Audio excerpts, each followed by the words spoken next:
Start. So students, question number 2, page 27, PDF HSC board bookkeeping books. Let's start practical question. This one is trading account. Now we're going to prepare this one is trading, this one is profit and loss, balance sheet, liability and assets. The year ended is 31st March 2019. So let's start questions guys. आप PDF में देख सकते हैं, PDF से मैं पढ़ा रहा हूँ. From the following trial balance and adjustment given below you are required to prepare trading profit and loss account and the balance sheet for the year ended 31st March 2019. There are two partners, Shilpa and Katrina. तो शिल्पा और कैटरीना करके दो partners हैं. उनके कोई profit sharing ratio question में नहीं दिया है. In the absence of information we are assuming that there is a equal profit sharing ratio. मतलब उन दोनों के बीच में जो भी नेट प्रॉफिट आएगा पीएनएल अकाउंट में वो इक्वली बटेगा शिल्पा और कैटरीना के बीच में. Let's start the question. जो भी क्वेश्चन में ट्रायल बैलेंस में दिया है पोस्टिंग करेंगे. ऑलरेडी हम टिक कर चुके हैं. Land and building, fix assets, land and building assets. Let's see adjustment is there or not. Depreciation से बिल्डिंग पे है और फर्नीचर पे. तो land and building inner column में लिखना पड़ेगा गाइस क्योंकि डेप्रिसिएशन है. तो land and building that is 37,800 inner column adjustment. Next item furniture. Furniture is your fix asset. There is a adjustment in the furniture also there. So furniture we write in the inner column. Furniture भी inner column में लिखेंगे क्योंकि adjustment है. Furniture is 17,250, right? 17,250. Then debtors 40,000. Sundry debtors adjustments are there.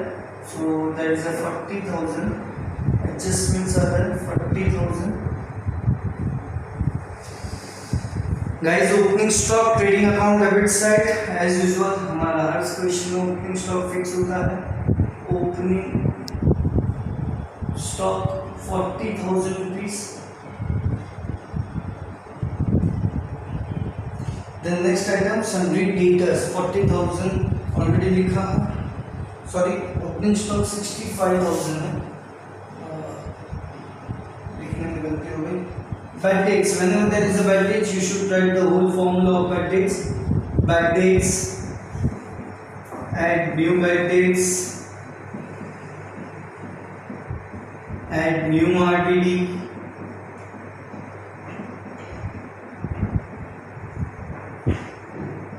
Less old RTD. So here the bad dates value is 400. So whenever there is a bad dates given in the question, you should write the whole formula. Ma'am, if you tired to stop video stop कर सकते हैं. Next, printing and stationery profit and loss debit side. Printing and stationery no adjustment. Profit and loss. Printing and stationery profit and loss के debit में जाएगा. Amount is 4,000. The next item is wages. Wages is a trading item. Wages trading होता है, manufacturing activity से relate करता है. Trading account में जाएगा. एडजस्टमेंट है इसलिए इनर कॉलम में लिखेंगे trading account debit side. Salary. Salary is a profit and loss. ठीक है, वेजेस ट्रेडिंग के आइटम है, सैलरी प्रॉफिट एंड लॉस की आइटम है. जरा देख ले. एडजस्टमेंट वेजेस में है, सैलरी में कोई एडजस्टमेंट नहीं है. So can we write in outer column. Profit and loss में लिखा आउटर कॉलम में. After salary there is carriage inward. Carriage inward is your trading account item. So we should write carriage inward in trading account debit side. Carriage inward 4,000. But of this next item sales return. It will be deducted from the sales. तो हम पहले sales लिख देते हैं. Previous question में भी हमने ऐसे किया. Sales में से sales return माइनस होगा तो हम sales return माइनस करेंगे sales में से. फिलहाल हमारे पास sales की वैल्यू नहीं है तो हम sales की वैल्यू जब भी मिलेगी तब हम सेल्स रिटर्न माइनस कर देंगे. Drawings. Drawing will be deducted from the capital value of the partners. So right now we write the capital of Shilpa and capital of Katrina. Shilpa and Katrina दो partners हैं. दोनों का कैपिटल जब भी मिलेगा उसमें से ड्राइंग माइनस हो जाएगा. कैपिटल में से ड्राइंग माइनस होता है. ड्राइंग की वैल्यू है 2000 for this Shilpa, and the 3000 is for Katrina. जब भी शिल्पा और कैटरीना का कैपिटल मिलेगा हम माइनस कर देंगे। 5-5 लाइन कैपिटल इसमें छोड़ी जाती है, एज वी डिस्कस अभी in last question. Discount profit and loss debit side. Trial balance में अगर डिस्काउंट डेबिट में दिया है तो प्रॉफिट एंड लॉस में भी डेबिट में जाएगा। The value of discount is 2030। The next item, advance given to Shahrukh. हमने हमारे employee, for example Shahrukh is our employee, हमने उसको एडवांस दिया तो advance to Shahrukh goes to asset side. Advance to Shahrukh, Shahrukh को हमने एम्प्लॉय था, एम्प्लॉय को हमने एडवांस में पैसा दिया, it will be considered as assets, it will be considered as assets. Cash in hand and cash at bank both are assets. आप भी क्वेश्चन में देखकर ही ये क्वेश्चन समझ सकते हो। क्वेश्चन होना चाहिए आपके पास, cash in hand cash at bank आपके पास पीडीएफ होगा ही। तो cash in hand 10,000 asset side, cash at bank 20,000 that also on asset side we should write. Interest profit and loss के डेबिट में लिखा जाता है क्योंकि वो डेबिट का आइटम है तो डेबिट में लिखेंगे। इट मींस अगर इंटरेस्ट ट्रायल बैलेंस के डेबिट में है तो ये एक्सपेंस है, and expense profit and loss debit side interest. Commission also one kind of expense, वो भी प्रॉफिट एंड लॉस के आइटम है तो प्रॉफिट एंड लॉस के डेबिट में है, लिखा जाएगा। Continue with this guys. Then next royalty. Royalty is what? Royalty is profit and loss. Adjustment है तो हम इनर कॉलम में लिखेंगे royalties is value rupees 2000. Try trading account debit side. If nothing is mentioned, then we are assuming royalty is on production. Next, purchase. Purchase is your trading account debit side. Normal trading में लिखा जाता है तो trading के debit में लिखा जाएगा purchase rupees 50,000. So your trial balance debit side over. Now we start with the capital credit side. Now Shilpa and Katrina both capital is 45,000 and 45,000. तो हम कैपिटल की वैल्यू पार्टनर्स के नाम के सामने in front of that we write 45 में से 2 गया 43,000 रुपीज बैलेंस, 45 में से 3 गया 42,000 balance. Bills payable bank overdraft both are liability so we should write on the liability side bills payable, bills payable, bills payable and bank overdraft both are liability. एक के नीचे दूसरा दिया हुआ है क्वेश्चन में, हम दोनों लायबिलिटी में लिखेंगे there are no adjustment in that so we write the value 17,500 is bills payable and the 10,000 is your bills bank. So guys, next is purchase return 1480. 1480 is a bank purchase return, it will be deducted from the purchase value.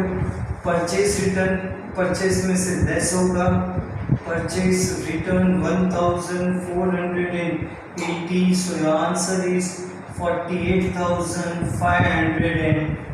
Purchase return की value purchase में से minus होगी। The next item sundry creditors and bank loan both are liability. Liability में जाके लिखेंगे sundry creditors liability that will be 22,000. Then bank loan is your liability guys. Bank loan है आपका 15,000, सो 15,000 रुपया बैंक लोन है जो हमें लायबिलिटी में लिखना है। After that interest received is income जाती है प्रॉफिट एंड लॉस के credit side.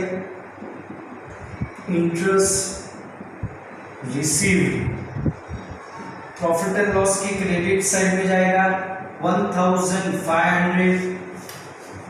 Then the next item trial balance credit RDD 1,000 rupees is given. RDD अगर trial balance के credit side में RDD दिया हो तो we are assuming that it's a old RDD. It's a old RDD तो 1,000 rupees हम further backdates के formula में as a old RDD लिखेंगे guys, old RDD. The next item sales is a trading account credit side. Sales is a trading account credit side 1,18,000 outer column में आ गया। 120 में से 2,000 minus किया तो 1,18,000. This one is a trial balance posting guys. हमने already question zoom meeting में discuss किया था, उसके बाद हमने ये कौन सी चीज़ कहाँ जाएगी हमें पता है, we already discuss this question.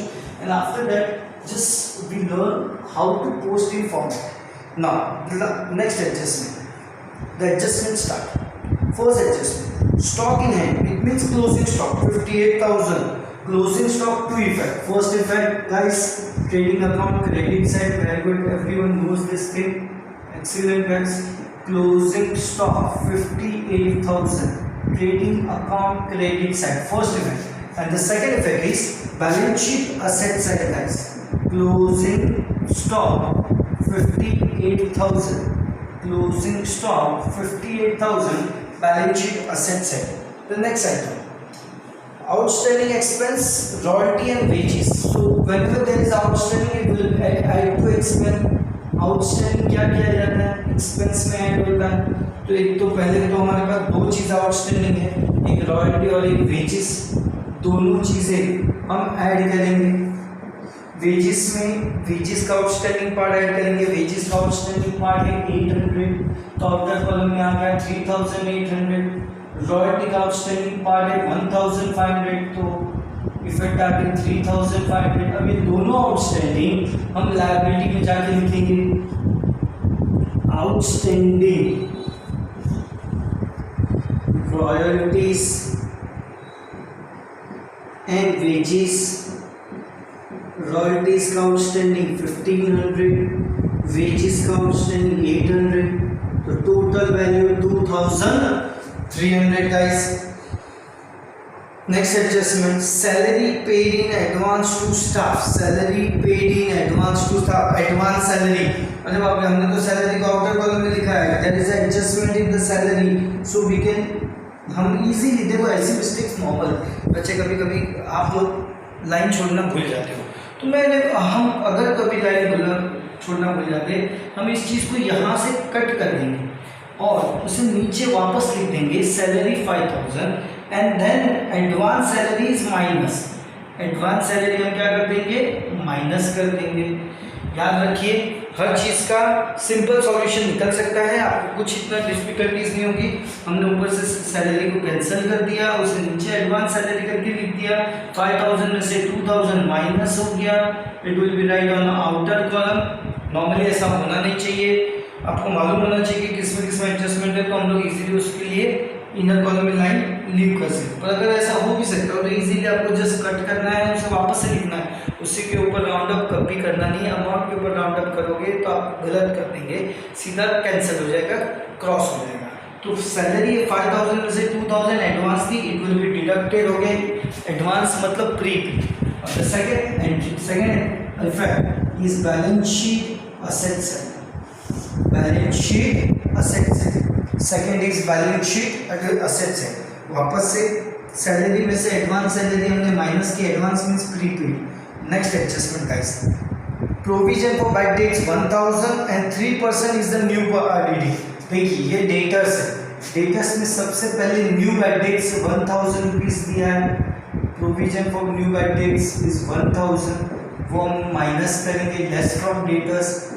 Provision for bad debts is a new bad debts. New bad debts हमने डेटर से माइनस किया. Once we minus new bad debts we will minus new RDD also. हम RDD भी minus करेंगे, that is a 3%.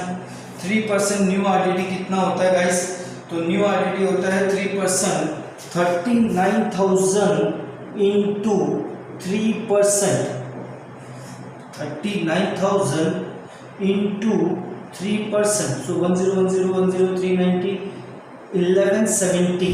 This is a new RDD value, new RDD working mode. तो new RDD 1170 हो गया guys, 1170. अब हम 39,000 में से 1170 माइनस करेंगे तो बचेगा 830 एंड देन 37,000. अब ये जो न्यू बैड डेट्स और न्यू आरडीडी है, न्यू बैड डेट्स और न्यू आरडीडी है, वो जाएगा प्रॉफिट एंड लॉस के डेबिट साइड में. प्रॉफिट एंड लॉस के डेबिट साइड में new bad debts 1000, new RDD 1170, the total value 2570. Bad debts add new bad debts add new RDD, total value 2570. Out of 2570 you can deduct old RDD 1000, that is 1570. 2570 में से 1000 गया तो 1570. I hope you understand. New by dates, add new by dates, add new RDD, less old RDD, the value will come in the outer column. The next adjustment. After this, the adjustment is depreciation on land and building. Land and building पे depreciation provide करेंगे 5% और furniture पे depreciation provide करोगे आप 10%. But अब सभी students को depreciation का adjustment सबसे सिंपल लगता है. depreciation की वैल्यू क्या की जाती है गाइस? माइनस की जाती है. इसमें से असेट्स की वैल्यू में से depreciation माइनस हो जाता है. तो फर्नीचर का 5%. तो 5% कैसे निकालोगे गाइस? depreciation, चलो हम वर्किंग नोट में करते हैं. depreciation on land and building, चलिए कितना है? 37,800 into 5%. 5 upon 100 0 0 0 0. 8 5 जा 40 0 ऊपर 4 लगा.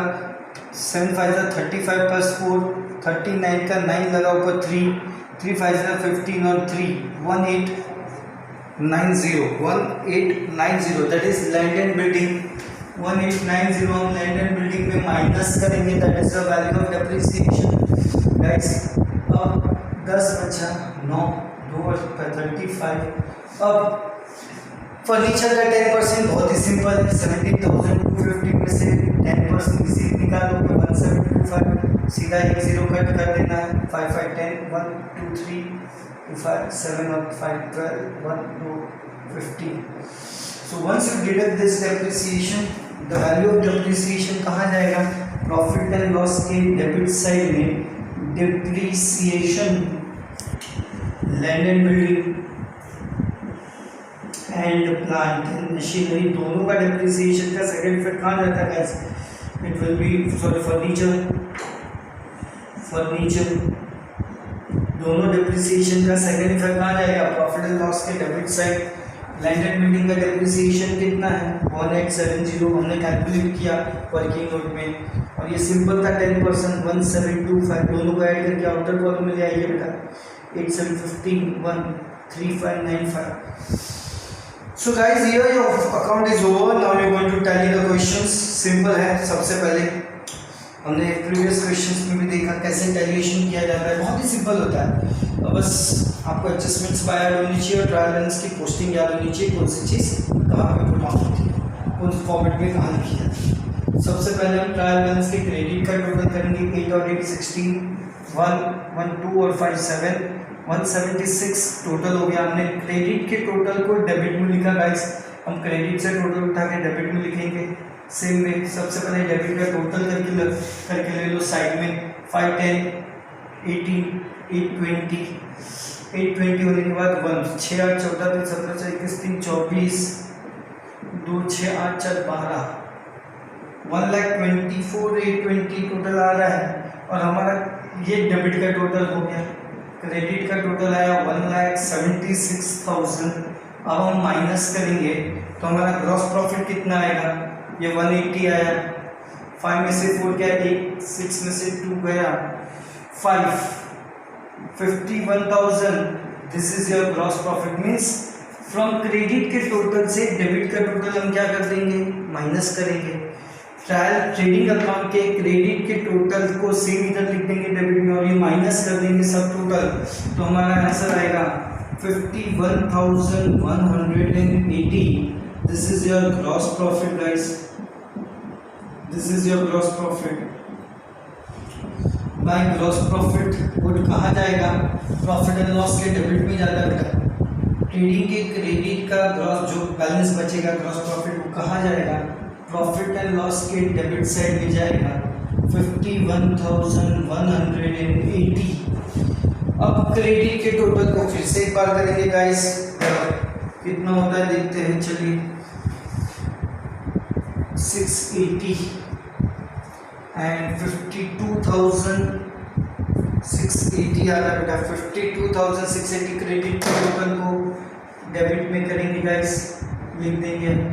अब हमें यहाँ का सब टोटल करना है तो कैसे करेंगे? 7 और 3 10 और 9 19 1 6 और 5 11 1 2 4 6 2 8 1 9 2 11 14 3 17 17,195 is the total of debit. Credit का टोटल हम पहले ही कर चुके हैं 52,680। 52,680 में से हमें गाइस माइनस करना है ऊपर का खर्चा, तो कितना बचेगा वो लिखना है। तो सबसे पहले हम माइनस करेंगे 5 में से 5 5 10 1 9 10 10 और 8 18 1 2 4 6 7 और 5 12 35,485 इट्स अ नेट प्रॉफिट। 35,485 464 बचा है। फिर से एक बार टोटल कर लेते हैं कहीं कुछ गलती ना हो। 1890 लैंडेड बिल्डिंग का सॉरी ये 1890 है डिप्रिसिएशन। गाइस कैरी करने में गलती करोगे तो प्रॉब्लम्स आएगा ही आएगा। आप देख सकते हो डिप्रिसिएशन की वैल्यू 1890 है, मैंने यहाँ 1870 रखा। इसे कहते हैं normal mistake made by every student. ऐसी मिस्टेक हर स्टूडेंट्स करता है। ये जानबूझ के इसलिए बता रहा हूँ आपको कि समझ में आए कि हम कहाँ से गलती नॉर्मली स्टूडेंट करता है जिसकी वजह से टैली नहीं होता है।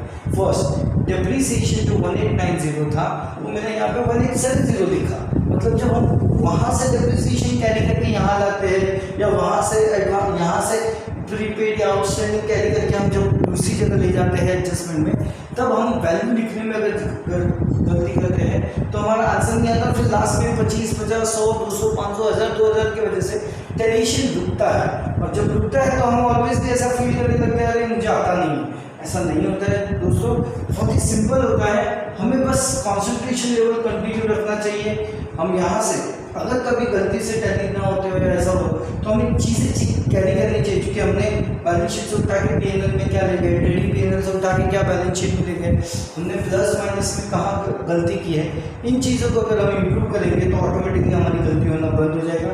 सो गाइस 9 तो 11 1 9 और 7 16 3615 टोटल हो गया। इट मीन्स नाउ हमारा ये जो डेबिट साइड का टोटल है वो चेंज हो जाएगा। डेबिट साइड का अमाउंट को वापस से टोटल करेंगे 7 और 3 10 और 1 11 7 और 3 10 10 और 1 11 1 5 1 6 6 6 12 12 और 1 2 4 6 2 8 9 11 3 14 3 17 17,215 हो गया। अब इसकी फाइनल वैल्यू कितनी आती है देखते हैं। 5 7 में से 1 गया तो 6 में से 2 गया 4 और ये 35,465 is your final answer value. 35,465 your net profit. अब ये नेट प्रॉफिट देखिए जो भी आएगा 35,465 जो नेट प्रॉफिट आया वो net profit will be divided between two partners Shilpa and Katrina. अब इक्वल रेशियो है तो भाई 2 आंसर इसको आधा आधा बांटना है दोनों पार्टनर्स के बीच में। 70 बराबर 2 आंसर 2 7 2 7 2 3 2 2। फिर से एक बार वही प्रॉब्लम खड़ी हो गई जो हमें फर्स्ट समय ₹1 का डिफरेंस आ रहा है। कोई इश्यू नहीं बेटा, इजीली आप एक को 32 नीचे को 32 हाँ 0.50 पैसे करने की कोई ज़रूरत नहीं है। एक को ₹1 ज़्यादा दे दीजिए, ₹1 से कोई इतना डिफरेंस नहीं आता। और जब भी ऐसा आता है तो हम एक पार्टनर्स को ₹1 ज़्यादा दे देंगे, एक पार्टनर्स को ₹1 कम दे देंगे। अब ये जो नेट प्रॉफिट होगा वो पार्टनर्स की कैपिटल में ऐड हो जाता है। The profit will be added to the partners and if there is loss it will be deducted from the partner. 17,732 and this net profit Katrina net profit 17,733। Now plus करेंगे तो कितना आएगा देखिए, ये 733 है, ये 9 है और ये 59 है। अब इन दोनों का टोटल भी करेंगे गाइस तो 732 एंड देन 7 3 10 1 5 और 1 6 60। Now the asset side and the liability side are ready for the taxation। Capital में नेट प्रॉफिट ऐड करने के बाद दोनों साइड असेट्स और लायबिलिटी के आउटर कॉलम का टैक्सेशन होना है। चलिए लेट्स सी 2 और 3 5 3 3 6, वेरी गुड, 7 7 14, 14 5 19 और 3 22 कर दो, 9 2 11, 7 8 20 25 27 2 6 8 13 14 15 17 18, 187 265, 187 265। अगर स्टूडेंट्स क्या होता है, जब अब हमारे वर्चुअल क्लासेस की वजह से ये टैली हो गया, टैली हो जाने के बाद बहुत सिंपल हो जाता है, बट ये क्या होता है कि हम वर्चुअल क्लासेस कर रहे हैं। वर्चुअल क्लासेस में क्या होता है, हमारा और आपका इंटरेक्शन थ्रू ऑनलाइन होता है। तो आई डोंट नो कि आप कितने एंशियस हैं अपनी स्टडीज़ को लेके, खुद को सेल्फ मोटिवेटेड करना पड़ेगा आपको पढ़ाई करने के लिए, स्टडी करने के लिए। यहाँ से हम जब इंटरेक्ट करते हैं तो एज ए टीचर मैं आपको बोल सकता हूँ कि प्लीज़ ज़रा ध्यान दो ध्यान दो ध्यान दो। इन वर्चुअल क्लासेस आपको खुद कंसंट्रेट करना पड़ता है, खुद स्टडी करनी पड़ती है, खुद डेडिकेशन लगाना पड़ता है। तो please my request is that मैं यहाँ से सारे क्वेश्चंस वर्चुअली ऑनलाइन आपको यहाँ पे टैली करके बोर्ड पे दे रहा हूँ। तो आपका काम है उसे 2 बार 3 बार 4 बार देख कर समझिए। प्लस जो भी पार्ट वर्चुअली समझ, ऑनलाइन एक्सप्लेनेशन के बाद भी, वीडियोज़ में एक्सप्लेन करने के बाद भी अगर कुछ डाउट्स है आपके दिमाग में, छोटा सा भी डाउट्स आता है, ये चीज़ यहाँ क्यों लिखी, इसका सेकेंड इफेक्ट वहाँ क्यों दिया, ऐसा कोई भी डाउट्स है कंसेप्चुअली अंडरस्टैंड करने में, please call me, free to call any time, you can call me, I will explain you. और आपकी जो भी डिफिकल्टीज होगी वो उधर ही सॉल्व हो जाएगी। So please study, please concentrate, study hard. Thank you very much.